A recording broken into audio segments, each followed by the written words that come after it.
Da, un mic update legat de solar. După ce a fost săpat cu motosăpătoarea, am pus și folia, bineînțeles, cu ajutorul grădinarilor șefi de aici. Acum aș ruga grădinarii șefi puțin să mă ajute și să prezentăm puțin și ce se mai află prin grădină.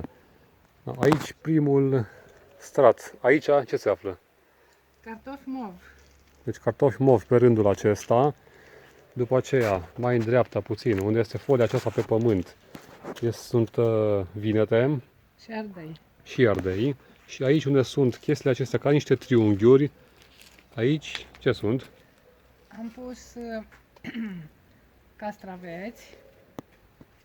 Peste țevile acestea care au format niște triunghiuri vine un fel de plasă ca acei castraveți să se poată urca și să se dezvolte mult mai bine. În spate mai este încă o plasă de genul acesta. O să încerc să vă arăt, de fapt nu plasă, încă un rând de triunghiuri de genul acesta. Nu știu dacă se pot vedea foarte bine pe cameră. Ca următoare plante, la fel, să se cațere peste ei.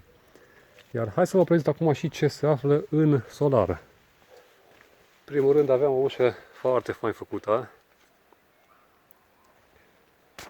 Urmează să fie pus și un zăvor aici, ca să nu o deschidă vântul.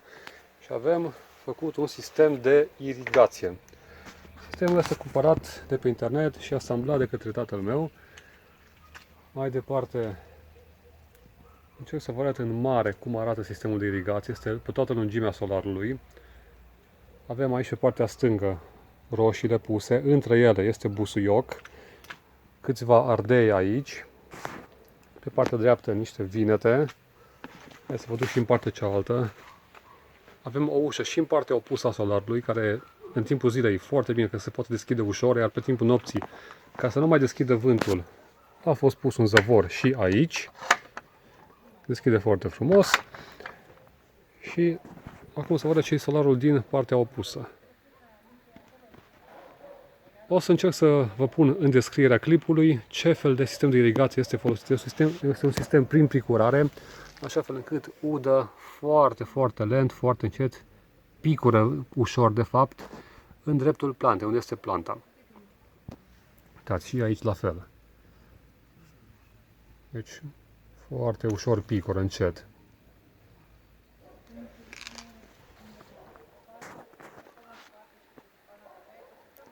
Vreau să vă arăt sistemul de irigație. În primul rând, alimentarea cu apă este făcută printr-un furtun care vine din curte și se cuplează în zona aceasta, unde avem un limitator de presiune și țeava aceasta trece prin folie în partea aceea și în partea opusă, în interiorul solarului, se continuă aici, în zona aceea, la teul acela unde este distribuită mai departe.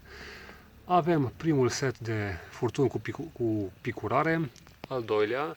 La fiecare dintre ei avem câte un robinet pentru a putea limita debitul sau a opri picurarea. Al treilea sistem în zona aceasta. Mai departe, pentru cărare, este făcut sistemul acesta băgat prin pământ, ca să nu călcăm peste el, scos în afară. Se continuă aici cu al patrulea șir de furtuni pentru cu picurare, al cincelea și al șaselea acolo în capăt. Iar în capătul țevii este pus un sistem de blocare a apei, ca să nu curgă mai departe. Vor urma mai multe plante să fie puse în solar, dar deocamdată sperăm să fie și o vreme mai bună. Pentru că deocamdată vremea nu este foarte, foarte ajutătoare în momentul de față. Aici, după cum ați observat, cam scapă un pic cam multă apă și nu a fost făcut lucrul acesta cu intenție. Dincoace, la fel, picură un pic mai mult decât ne-am așteptat, dar va fi remediată această mică problemă curând. Nu este ceva ce nu se poate rezolva. Asta a fost tot deocamdată. Vă mulțumesc că m-ați urmărit. Dacă v-a plăcut clipul acesta, puteți să mai vedeți și alte clipuri de ale mele undeva în zona aceasta. Și dacă vreți să vă abonați la canalul meu, puteți să o faceți chiar și la chestia asta deasupra de capul meu. Vă urez spor la lucru!